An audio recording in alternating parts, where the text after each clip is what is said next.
कि एक idea face से रियलिटी या उसको इम्प्लीमेंट करना वो एक अलग चीज़ होती है और वो हर बंदा नहीं कर सकता, सही है। बिल्कुल। तो आप मुझे ये बताएं कि कैसे आपने अपने माइंड में जो आपका सॉफ्टवेयर हाउस का ड्रीम था, आइडिया था, जो भी था, तो आपने उसको कैसे इम्प्लीमेंट किया। कि जब मैं सऊदी में जॉब करता तब मैंने वहाँ पे एक चीज़ ये नोटिस की। मैं गया तो रियलिटी कुछ और थी। हायरिंग वाला जो सीन चल रहा है वो काफ़ी बैड चल रहा है। इंटर्नशिप भी लड़के से करवा रहे हैं और पैसे भी उसी से मांग रहे हैं। कह बिल्कुल रहे ऐसे सही ही है, है। इंटर्नशिप करनी है, सर्टिफिकेट चाहिए, तो हमें 5000 रुपीज़ सबमिट कर दो।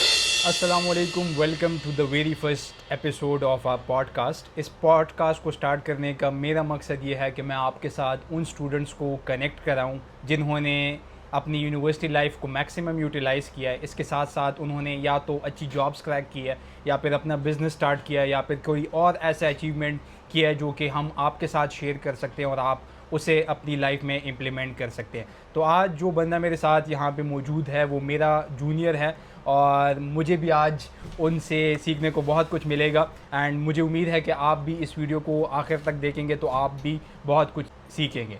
तो Abdullah, thank you so much for coming to our podcast. वो thank you Ahmed for giving me this अच्छा, एक और अपॉर्चुनिटी। चीज़ कि हम इस पॉडकास्ट को कैजुअल रखेंगे क्योंकि अब्दुल्ला मेरा जूनियर है और हाँ, आप लोग भी मोस्टली यूनिवर्सिटी के स्टूडेंट्स हैं, तो सेम एज लेवल के हम लोग। हम कोशिश करेंगे कि हम इसको वैल्यूएबल रखें, but at the same time हमारी कोशिश होगी कि हम इसको जितना कैजुअल रख सकते हैं, जितना फ्रेंड टू फ्रेंड या हाँ, एक ब्रदर टू ब्रदर होता है, या फिर बिल्कुल, एक सीनियर टू जूनियर जिस तरह से हम गाइड कर रहे होते हैं, कि तो हम मैसेज सही तरह कन्वे हो जाए जी हमारा। जी बिल्कुल ऐसे ही हमारी जो कोशिश होगी वो यही होगी। तो अब्दुल्ला, बिल्कुल। सबसे पहले तो ज़रा सा अपना इंट्रोडक्शन दे दे कि आप क्या करते हैं, कौन से सेमेस्टर में हैं, अभी क्या कर रहे हैं। अच्छा, तो अस्सलाम वालेकुम, मेरा नाम अब्दुल्ला है। मैं करंटली 6 सेमेस्टर मेरा ख़त्म हुआ, फाइनल ईयर मेरा समर्स के बाद होगा स्टार्ट। तो कंप्यूटर साइंस मेरी फ़ील्ड है। अहमद मेरा सीनियर है, इनसे भी हम लोगों ने बहुत कुछ सीखा है। ऐसा समझ ले कि बस इन्हीं के रोड मैप पे हम लोग चले हैं। तो अब करंटली जो है ना, मेरा पास्ट एक्सपीरियंस मैं अगर बताऊं तो मैंने सऊदी में भी जॉब की हुई है।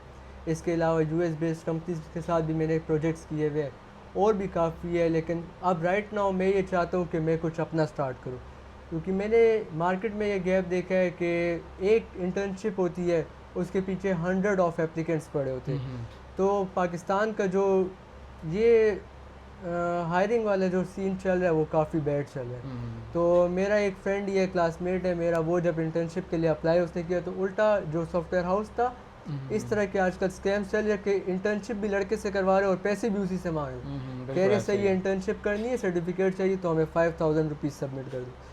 तो ये सब चीज़ें मार्केट में चली थी जो मुझे इफ़ेक्ट कर रही थी। तो मैंने कहा कि क्यों ना हम लोग इसको एक न्यू तरीके से, एक स्टूडेंट टू स्टूडेंट अंडरस्टैंडिंग हम लोग की होती है, तो एज अ बिज़नेस मॉडल नहीं, एज अ ग्रोथ के को लेके चले हम लोग, तो हमारे लिए ज़्यादा अच्छा होगा।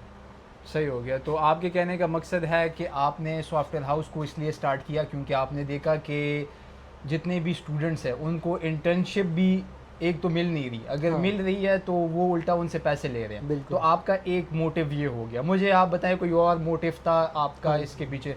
एक और मोटिव ये था कि जब मैं सऊदी में जॉब करता तब मैंने वहाँ पे एक चीज़ ये नोटिस की कि जॉब करने के लिए मैं पाकिस्तान से गया था अपनी कंट्री से। मैं यही सोचा था कि मैं एज अ डेवलपर काम करूँगा, मैं प्रोजेक्ट्स कराऊँ। जितनी भी अब्रॉड कंट्रीज़ होती है वो सारी की सारी पाकिस्तानी और इंडियन सॉफ्टवेयर हाउस को उन्होंने टारगेट किया होता है। बिल्कुल अपना ओवरऑल ज़ीरो से लेके आगे तक सारे प्रोजेक्ट्स अपने पाकिस्तानी और इंडियन सॉफ्टवेयर हाउस को दिए होते हैं। तो ये चीज़ मुझे बड़ी स्ट्रेंज लगी कि मतलब हम लोग पाकिस्तानी, एज अ पाकिस्तानी उधर मैं गया हूँ काम करने के लिए। अब मैं देख रहा हूँ कि वही मतलब पेशावर में बैठे सॉफ्टवेयर हाउस को उन्होंने एक प्रोजेक्ट दिया है। अच्छा, और एक और चीज़ जो मैंने नोट की कि ये लोग इस तरह क्यों आउटसोर्सिंग करते हैं, कि अपने बंदों से काम क्यों नहीं करवाते, दूसरी कंट्री से क्यों करवाते हैं। इसका बेनिफिट मैं बताऊँ पाकिस्तान में सॉफ्टवेयर हाउस खोलने का। जब हम लोग पाकिस्तान में काम करते हैं किसी अब्रॉड क्लाइंट के लिए, तो हम लोगों को जो सैलरी मिल रही होती है, फॉर एग्जांपल अगर $1000 की बात करूँ, कोई एप्लीकेशन का प्रोजेक्ट है, तो हमारे लिए वो 2,70,000 होंगे। जिसमें अगर मैं बात करूँ तो हम लोग अच्छे हैप्पी होंगे, इससे भी ज़्यादा होते हैं। और अगर वही गोरा क्लाइंट कई बार अपना काम अपनी कंट्री में काम करवाए तो उसको मिनिमम $10,000 देने पड़ेंगे। तो इसमें क्या होता है कि कस्टमर भी खुश होता है, डेवलपर भी खुश होता है, उनको क्वालिटी की चीज़ मिलती है, हम लोगों को क्वालिटी के पैसे मिलते हैं। तो बस ये रीज़न है। अच्छा, तो आपके कहने का मतलब ये है कि एक तो इंटर्नशिप का इशू है, हाँ सही जी। है कि स्टूडेंट्स इंटर्नशिप चाहते हैं, उनको इंटर्नशिप नहीं मिले। दूसरा ये कि अगर मिल भी रही है तो वो लोग पे करके दे रहे हैं। दूसरा जो आपने इशू हाईलाइट किया कि आप जब सऊदी गए तो वहाँ पे आपने देखा कि at the end of the day वो काम पाकिस्तानी से ही बिल्कुल, करा रहे हैं। बिल्कुल। पाकिस्तानीज़ हो गए, इंडियंस हो गए, बांग्लादेशीज़ हो गए। जी, जी। तो आपके कहने का मतलब ये है कि पाकिस्तान में टैलेंट की कमी नहीं है। काम बिल्कुल। पाकिस्तान में जो लोग हैं वो काम करने वाले लोग हैं, कैपेबल लोग हैं, सीरियस लोग हैं। यही लोग हैं जो कि at the end of the day काम करते हैं, हाँ लेकिन जी, इनकी लोकेशन की वजह से इनको वो बेनिफिट नहीं मिल पा रहा था। बिल्कुल। तो आपने ये सोचा कि मैं ऑनलाइन प्रोजेक्ट्स वगैरह इंटरनेशनल क्लाइंट से लेके वो बेनिफिट अपने मुल्क के डेवलपर्स को दूंगा, हाँ जो जी, कि बाकी डेवलपर्स, जो कि बाकी इंटरनेशनल लोग आपको हायर करके नहीं देते। तो हाँ यही जी। आपका मेन मकसद था।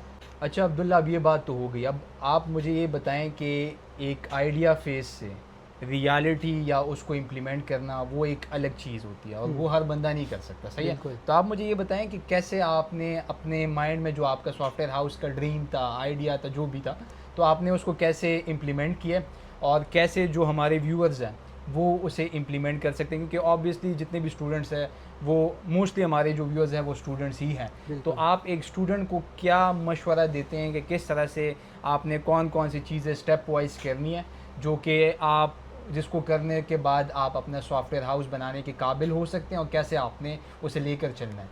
अच्छा जी, सबसे पहले मैं बात करूँ प्लानिंग की, तो प्लानिंग का ये सीन था, इसकी छोटी सी हिस्ट्री है कि मैंने अपना ऐप बनाया था, 3 मंथ्स लगे थे मुझे।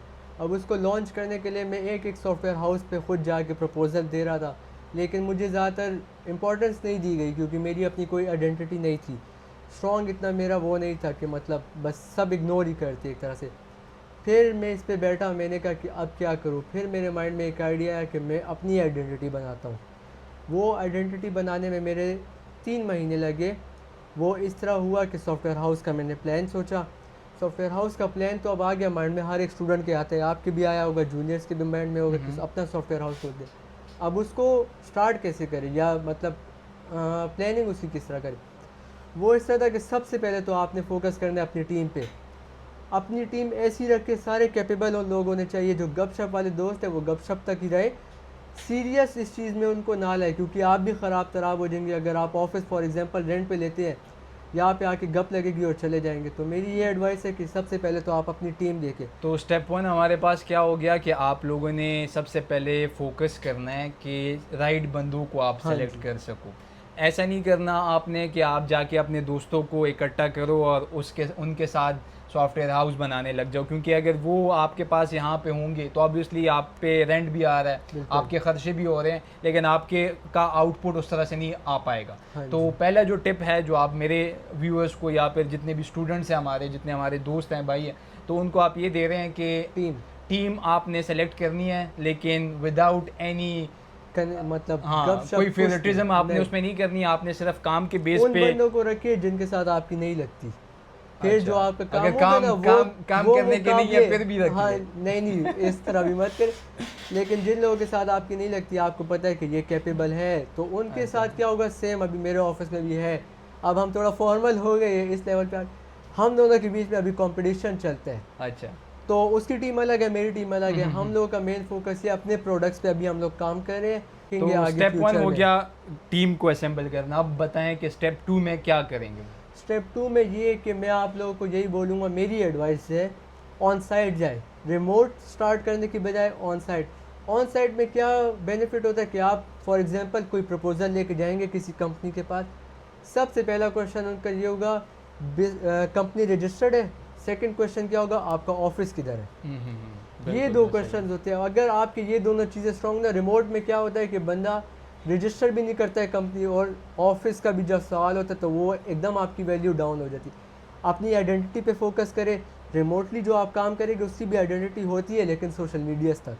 तो आपके कहने का मकसद है कि हम आपको ऑन साइट इसलिए प्रेफर करना चाहिए क्योंकि एक तो आपकी आइडेंटिटी बन जाती है, आप किसी को प्रपोजल देने जाते हो Trust. तो उनको आप बता सकते हो कि यार यहाँ पे मेरा ऑफिस है, रजिस्टर्ड कंपनी है हमारी, तो वो आप पे ट्रस्ट कर पाते हैं। लेकिन अगर आप रिमोट स्टार्ट करेंगे तो उस किस्म से आप लोगों को प्रपोजल नहीं दे पाते और लोग आप पे उतना ट्रस्ट नहीं कर पाते। तो ये आपका सेकंड पॉइंट हो गया। तो आपको नहीं लगता कि इनिशियली एक स्टूडेंट जो है तो उसके पास इतने पैसे तो होंगे नहीं, उसके पास 2-3 दोस्त होंगे जो कि बस काम स्टार्ट करना चाहते हैं, आपको नहीं लगता कि उनके लिए ज़रा ये मुश्किल होगा? उन 2-3 दोस्तों के घर में कोई ना कोई एक कमरा खाली ज़रूर होगा। एज अ ऑफिस उस घर का एड्रेस लिखो, लेकिन कंपनी तो रजिस्टर करनी करनी है। वो 2-3 दोस्त जो है वो एक साथ बैठ के काम करें, ये सबसे इम्पोर्टेंट होता अच्छा। है। रिमोटली जो होते हैं ना, इंडिविजुअल सब अलग अलग हो जाते हैं, वो इंशाल्लाह जब आपकी एक बार ग्रोथ हो जाए फिर आप लोग उस पर आ जाए। ऑफिस भी आपका रहेगा ही रहेगा, एक आइडेंटिटी तो वो होती है।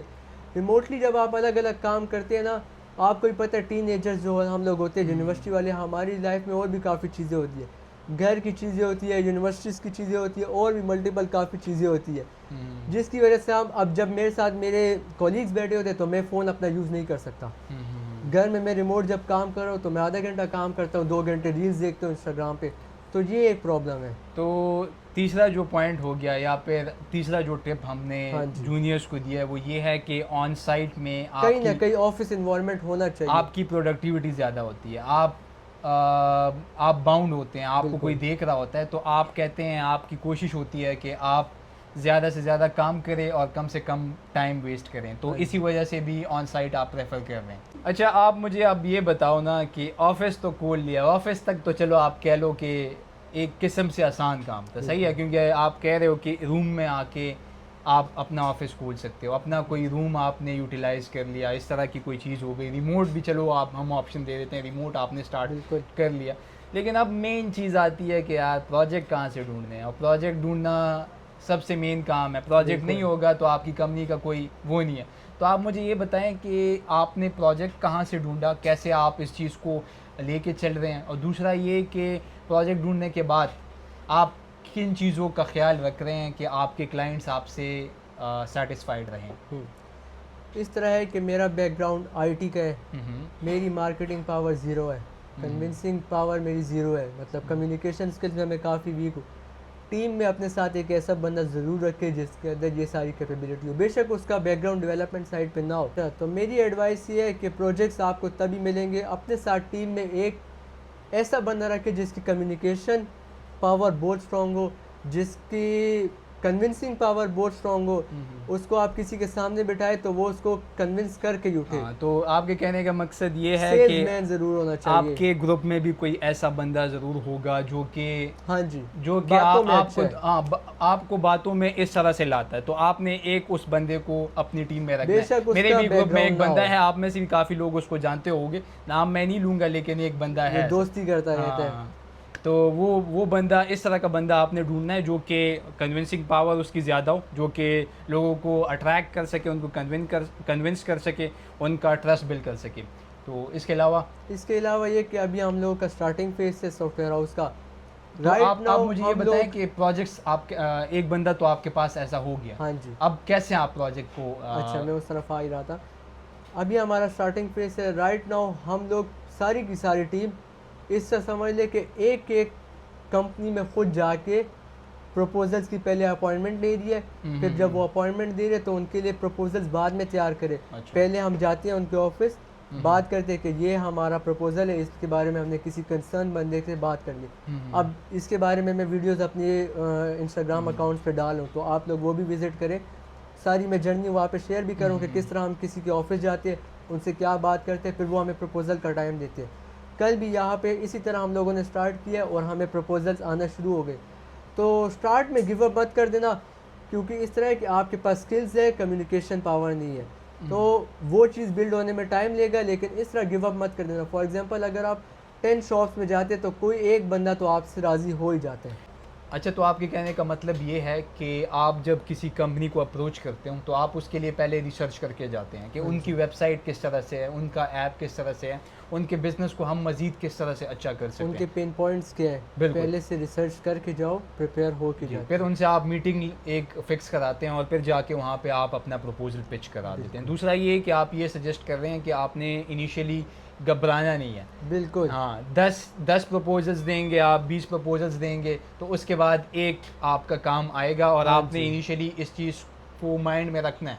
और एक दफ़ा आपका नाम बिल्डअप हो जाए, हाँ आपका जी। ट्रस्ट बिल्डअप हो जाए, तो लोग आपको खुद ब खुद अप्रोच करेंगे। तो बिल्कुल। इनिशियली आपने इन चीज़ों पे काम करना है, एक आपने ऐसा बंदा ढूंढना है जो कि सेल कर सके, सही है, जो कि आप कन्विंसिंग पावर उसकी अच्छी हो, तो वो आपकी टीम का एक मेन हिस्सा होना चाहिए। बिल्कुल। ठीक हो गया, तो ये कुछ टिप्स आपने दिए। इसके अलावा मुझे एक आखिरी सवाल का जवाब दे, वो ये है कि आप लोग कंटेंट पे बहुत फोकस कर रहे हो। मैंने देखा कि आप लोग कंटेंट बना रहे हो, फ़नी भी बना रहे हो, इस तरह का भी बना रहे हो कि आप उसके थ्रू क्लाइंट्स को डेली रूटीन वाला। हाँ, क्लाइंट्स को आप उसको अट्रैक्ट कर सको। तो उसकी मुझे वजह बताएं कि कंटेंट क्या काम कर रही है आपके लिए, किस तरह से आप इसको लेकर चल रहे हैं, एंड क्यों आपको लगता है कि कंटेंट आपके सॉफ्टवेयर हाउस के लिए या फिर आपके बिजनेस के लिए एक प्लस पॉइंट है या आपके लिए कुछ वैल्यू क्रिएट कर रहा है। अच्छा, तो इसका आंसर मैं ये देना चाहूँगा कि आपको पता है कि जेंजी ऑडियंस है आजकल, जो लोग पैदा हो रहे हैं वो ज़्यादा सोशल मीडिया पे ही पैदा हो रहे हैं। अच्छा। अच्छा, तो मेरा मतलब कहने का ये मतलब था कि बच्चा हो या बड़ा हो उसके हाथ में आईपैड या मोबाइल आ ही जाता है। तो ऑफिस तो हमने बना ली है, लेकिन अब हम लोग अपनी एडवर्टाइजमेंट किस तरह करेंगे? बिल बोर्ड्स वगैरह मेरे ख्याल से ओल्ड हो चुकी है। सोशल मीडिया प्लेटफॉर्म्स ही सबसे अच्छे होते हैं, आइडेंटिटी बनाने के लिए सबसे अच्छे होते हैं। जैसे कि एग्जांपल आपकी, कि आपने लिंक्डइन पे अपनी वीडियो पोस्ट की थी, 1 लाख से ज़्यादा व्यूज़ आ गए थे, उनकी वजह से इनको क्लाइंट मिला था। तो यही इस तरह समझ लें कि मेन रीज़न भी हमारा यही है। जितनी अच्छी आपका कंटेंट होगा, डिजिटल मार्केटिंग का दौर है, आप कंटेंट पे फोकस करेंगे। हम लोगों ने अभी 2 बंदे रखे हुए कंटेंट के लिए। कहने का मतलब ये है कि आप कंटेंट क्रिएशन को as a medium of marketing use करते हैं, बिल्कुल। क्योंकि एक किस्म से आपके लिए फ्री मार्केटिंग हो रही है ना। आप व्यूज़ आ रहे हैं, लोग आपको जान रहे हैं, मुझे पता लग गया है कि यार आपका सॉफ्टवेयर हाउस है। बिल्कुल। इसी तरह यूनिवर्सिटी में लोगों को पता चल गया होगा कि यार आपने एक सॉफ्टवेयर हाउस बनाया। तो इसी तरह मेरा भी जो पर्सनल एक्सपीरियंस रहा है कि जितना the more visible you are, the more business you will attract. Exactly. सही है, तो एक किस्म से हर बिजनेस के लिए कंटेंट क्रिएशन या फिर डिजिटल प्रेजेंस होना इज़ वेरी इंपॉर्टेंट। TKR की एग्जांपल ले ले, आपके साथ करीब में KKR है, तो KKR भी आजकल बहुत फेमस है। तो इसी तरह जितना आपका डिजिटल प्रेजेंस होगा, उतना आपके पास बिजनेस आएगा, उतना आप लोग आपको जानेंगे, लोगों को पता होगा कि यार ये बंदा है, ये काम करता है। आप बहुत भी टैलेंटेड हो, लेकिन अगर किसी को आपके काम का पता नहीं चल रहा, तो प्रोफेशन आपका जो भी हो, आपकी डिजिटल मार्केटिंग आपको लाजमी करनी पड़ेगी। चाहे वो लॉयर है, वो स्टूडेंट है। अक्सर हम लोग, मैंने जो चीज़ फेस की, मैंने आज तक कभी इंस्टाग्राम पे एक पिक्चर भी अपलोड नहीं की अपनी। स्टोरीज डालता था लेकिन पोस्ट नहीं करता था, इंट्रोवर्ट सा था, मतलब ऐसा समझे शर्माता था। लेकिन अब जब मैं रियल लाइफ में आया हूँ, इस तरह सॉफ्टवेयर हाउस जब लॉन्च किया, तब मुझे इस चीज़ के रियलाइजेशन हुई है कि यार इस चीज़ के बगैर तो नहीं चल सकोगे। ये किस्म से हम कह सकते हैं कि मैंडेटरी। दूसरा ये कि अक्सर जो आपने कहा है ना कि मैं इंट्रोवर्ट हूँ, मुझसे नहीं, तो सेम हर किसी का यही सीन होता है। लेकिन with the passage of time, जब आप कैमरा के सामने बहुत दफ़ा आते हैं, वीडियोस बनाते हैं, तो आपको रियलाइज़ होता है कि इतनी नॉर्मल है, हाँ नॉर्मल सी चीज़ है, इतना इशू नहीं है। और ना लोग आपको जज करते हैं, अगर करते भी हैं तो इतना वो मैटर नहीं करता जब आप रिपीटेड कर रहे होते हैं। तो मेरा भी यही सजेशन रहेगा आप सब के लिए कि अगर आप स्टूडेंट हैं तो अपने प्रोजेक्ट्स को शेयर करें, जो कुछ आप सीख रहे हैं उसको शेयर करें, क्योंकि आपके पास वहाँ से बहुत सी अपॉर्चुनिटीज़ आ सकती है। मेरा एक जूनियर है, तो उसने मुझे रिसेंटली मैसेज किया है, वो लिंक्डइन पे उसने कंटेंट बनाना शुरू किया था, तो विद इन 3 to 4 डेज़ उसके पास ऐसे क्लाइंट्स आ रहे थे जो मेरे पास भी नहीं आए। तो मैं ये शौक था देख के कि इतना इफ़ेक्ट होता है एक कंटेंट क्रिएशन का। आप जब अपने आप को प्रेजेंट कर रहे होते हैं ऑनलाइन, तो आप सब के लिए यही मेरा भी सजेशन रहेगा, इनका भी यही सजेशन है कि कुछ भी बिज़नेस हो आपका, आप स्टूडेंट हो, अपनी लर्निंग शेयर करें, आप बिज़नेस रन कर रहे हैं, अपने बिज़नेस के हवाले से जो कुछ हो सकता है आप लोग शेयर करें। The more visible you are, the more business you will get. तो हम इसी के साथ अपने पॉडकास्ट को एंड करते हैं। Thank you Abdullah. चीज़ मैं कहना चाहूँगा कि जूनियर्स मुझे लगता है कि हमें देख रहे होंगे, यही आपकी एज है। मुझे जहाँ तक लगता है अगर आप लोकली कोई मेंटोर ढूंढ रहे हैं, हम दोनों यूनिवर्सिटीज़ में ही हैं आजकल, डायरेक्ट हमसे कम्युनिकेट करें, किसी भी किस्म की हेल्प चाहिए हो, हम लोग आपको डरे मत। हम लोग आप ही के मतलब कोई इस तरह नहीं है कि बहुत बड़ी चीज़ है जी, आप ही के मतलब दोस्तों की तरह हम लोग ट्रीट करेंगे। अपने इन्वायरमेंट में आपको बिठा के हम लोग काम सिखाएंगे, तो हम आपकी हेल्प करेंगे। रीज़न हमारा पॉडकास्ट का यही था कि एक मैसेज हमारा पहुंचे कि एक जी, और स्टूडेंट सिर्फ यूनिवर्सिटी का नहीं, अगर आप लोग हमारी यूनिवर्सिटी में नहीं भी है हाँ तो जी, ऑब्वियसली बिल्कुल। You can contact us on Instagram. मेरा जो इंस्टाग्राम हैंडल है वो ग्रो विद अहमद है, इनका कोड कोड क्लब है, तो आप लोग इनके साथ भी कांटेक्ट कर सकते हैं, हमारे साथ भी, for guidance without any, free of हाँ, फ्री कॉस्ट। ऑफ कॉस्ट, जितना हमसे हो सकेगा हम आपके साथ करेंगे। और अगर अच्छा। आप इन पर्सन हमें जानते हैं, हमारी जी। यूनिवर्सिटी में, हाँ सो जी। You can reach out to us and come up to us and we can discuss any of your confusions. बिल्कुल, thank you so much. Thank you so much and see you in the next podcast. Thank you.